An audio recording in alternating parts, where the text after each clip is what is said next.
Say how happy I am to see so many of you here this morning. We put lots of effort in this, and I'm happy that you are here to join us this morning. But let me start by thanking my fellow commissioners and the Vice Chair, Mr. Zedeo, as well as the staff of the Commission for the outstanding work that has gone into this. And it is the work of the staff which has enabled us to be here today. And allow me to underscore briefly some of the key points. First, people the world over set great store on elections as the way to build and bolster democracy. We've seen in recent years people all over the world insisting on having a say on how they are governed and by whom. However, experience has shown that elections do not automatically ensure democracy or its many benefits. Indeed, too many elections have triggered violence or simply provided a veneer of legitimacy, frustrating people's aspirations and hollowing out democracy and democratic institutions. Second, elections do not contribute to democracy if they lack integrity. And by integrity, we mean political equality, transparency, and accountability. Elections without integrity give democracy a bad name. They deny the winner legitimacy and citizens their rights. Third, elections with integrity come through strengthening the rule of law and respect for human rights, creating professional election bodies which are competent and trusted, removing the barriers to political participation, controlling political finance, and promoting democracy as a mutual security system that bestows legitimacy on the winners and ensures security of the losers. Fourth, these are first and foremost political challenges, but they will not be resolved by politicians alone. We believe that civil society and media, as well as political actors, must take up the challenge of pushing and pulling governments towards elections with integrity that provide an incentive to perpetuate democratic practice. Finally, we should recognize that the task of ensuring elections with integrity is a challenge for all democracies. For all democracies established, old and new, rich or poor, it doesn't make any difference. There are flaws in elections in many places around the world. And let me indicate that we are determined to promote this report extensively.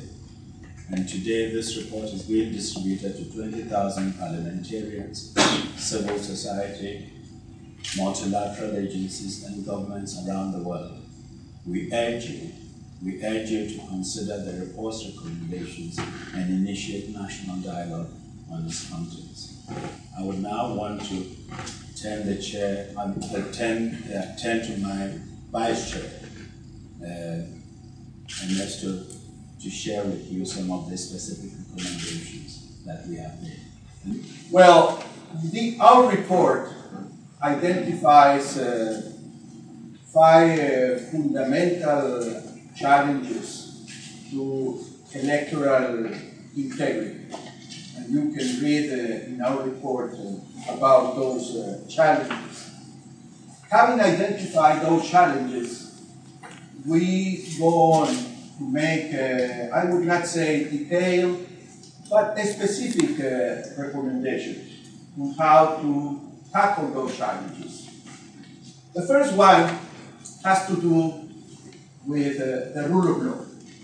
There cannot be electoral integrity, which is our objective, if there is no rule of law. Lack of electoral integrity is part of a broader problem, which is lack of rule of law. And in fact, in most cases, according to our experience, insufficient, weak rule of law is the main impediment to development in most countries. So we emphasize rule of law, that is to say, the creation of the necessary legal frameworks, but most importantly, the institutions that make sure that individuals enjoy personal security, enjoy their human rights, and also behave properly as citizens with obligations. Our second recommendation has to do with what we call here electoral management bodies. Having electoral integrity is not only about having good intentions. You need good institutions to organize elections. You need good institutions to empower citizens to exercise the right to vote. You need good institutions to solve controversies around electoral processes. And if you want to have good institutions, then you have to invest real resources. You have to do good planning. You have to do formation of human resources for that purposes. And very importantly, you have to create a civic culture so that citizens assimilate the principles of democracy and practice those principles. But of course, governments must be the first agents obeying the rule of law and abiding by whatever is dictated in terms of election organization by these electoral management bodies. So our report emphasizes strongly that if you really want to have electoral integrity, you have to invest in the creation of these electoral management bodies. Given the experience that we have seen in many countries in recent years, particularly countries in some parts of the world, such as Africa, we put great emphasis about the question of inhibiting violence around electoral processes. We have found that more frequently than not, incumbents that want to predetermine the result of elections promote practices of violence and intimidation of the population. So we believe that there must be specific strategies, practices, and processes to prevent these kind of behaviors, and if these behaviors nevertheless take place, then there must be mechanisms to make the perpetrators accountable. One important point that we make in this report also is this question of winner-take-all politics. Not few countries on paper have democracy, but just on paper. The rules and the way in which institutions conduct themselves are such that at the end of the electoral processes, the winner take all whatever is produced by the electoral processes. And this is a clear invitation to not only exclusion, but also conflict. So we make some suggestions in the sense that there must be constitutional design, legal design, institutional design, so that at the end of the political electoral processes, all the participants have something to win, and also something to lose if they don't behave according to the rules. And we emphasize this point. Along with that, there is a question of inclusion and participation.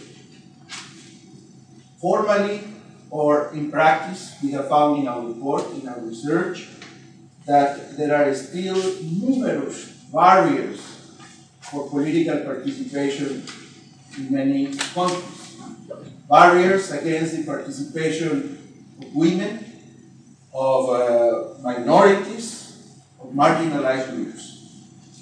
If you are going to have electoral integrity, you have to remove those formal or de facto barriers for participation.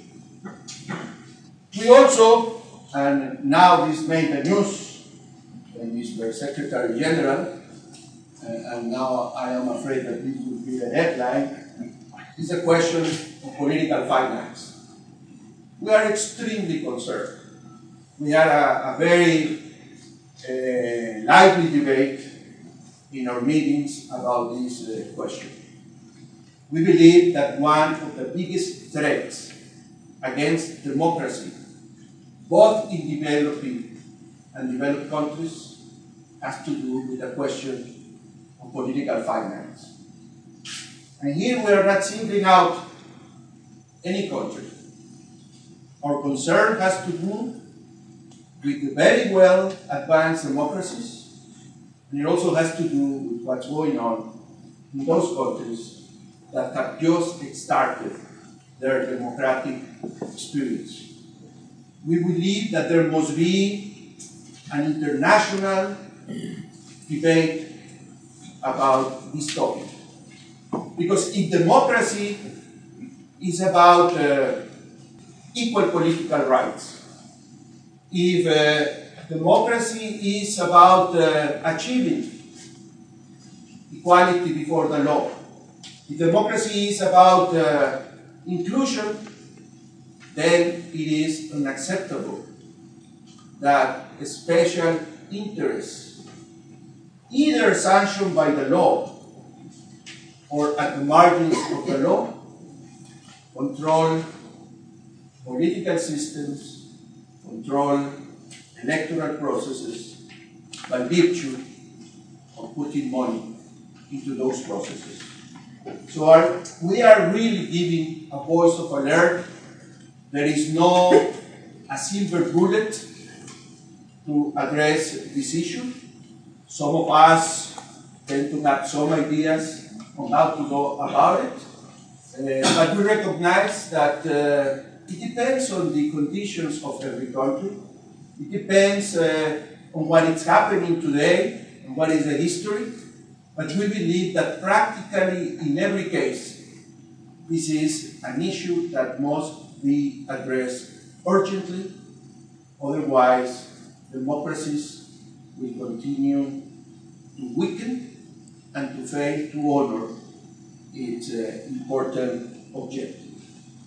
From then on, we go to make some recommendations that I will not describe in any detail about the role that must be played by international actors.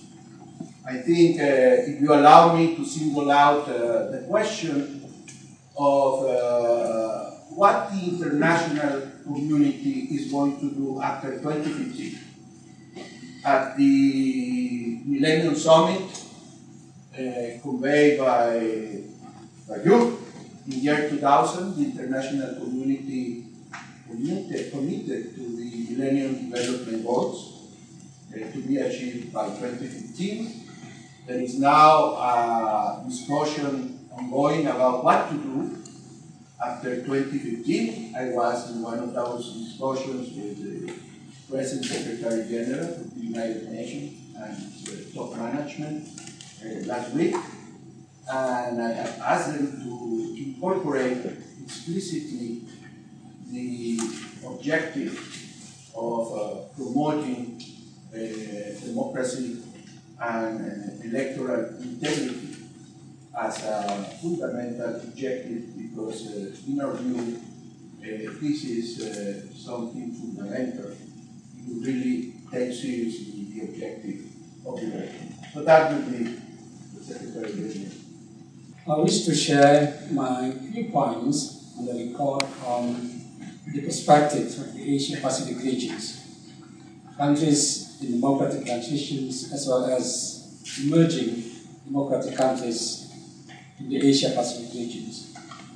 With the exception of some, all countries in the regions organize elections. They may organize regular elections, but not necessarily genuine ones or elections with integrity. Elections have been used by autocratic governments to wrap themselves in the veneer of democratic legitimacy. Why regular elections but not genuine elections? Terms used by the International Covenant on Civil and Political Rights. Because there's no guarantee on political freedom, namely freedoms of associations, of assembly, of free expressions, and rights to vote, as well as rights to be elected. All these freedoms are prerequisites to genuine elections. But elections with integrity also demand strong political will and commitment on the parts of governments, parliaments, political parties, and voters to respect the independency of the election management bodies, law enforcement, and courts. The Asia-Pacific region has exempted itself from the waves of democracy. To promote election with integrity must be in tandem with the promotions of democracy as a strategic agenda. Diplomacy for democracy, therefore, plays an important role here. This is what we are doing in the regions with the Bali Democracy Forum, which I initiated in 2008, which is an annual forum of democratic countries, as well as those which aspire to hold dialogue and sharing of experience and best practices. This diplomacy for democracy must be done with a soft touch and with the right approach. We believe that for too long, the concept of development has been limited to economic realm, as authoritarian governments often build its legitimacy on their economic growth. This has been done at the expense of its political development and its core values, namely democracy, respect for human rights, and good governance. Against these backgrounds, the report recommends the time is ripe to embrace the concept of development as freedom, in which issues of rights, rule of law, democratic governance, political participation, and citizen empowerment are essential and integral parts of development. Elections with integrity are an instrument for strengthening development, as it is conventionally understood, but also for expanding the concept of development to include a broader and deeper range of human needs.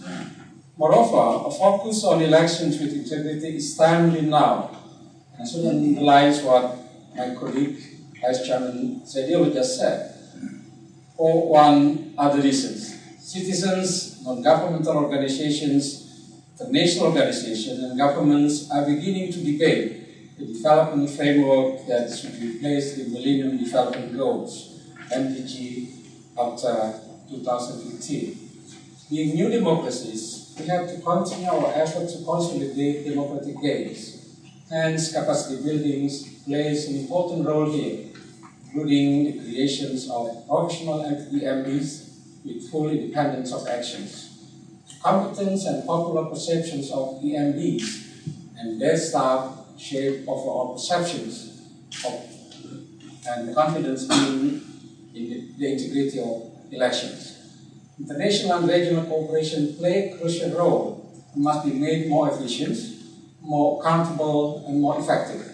We should avoid traditional donor-recipient type of relationship in the North-South economic cooperation. The report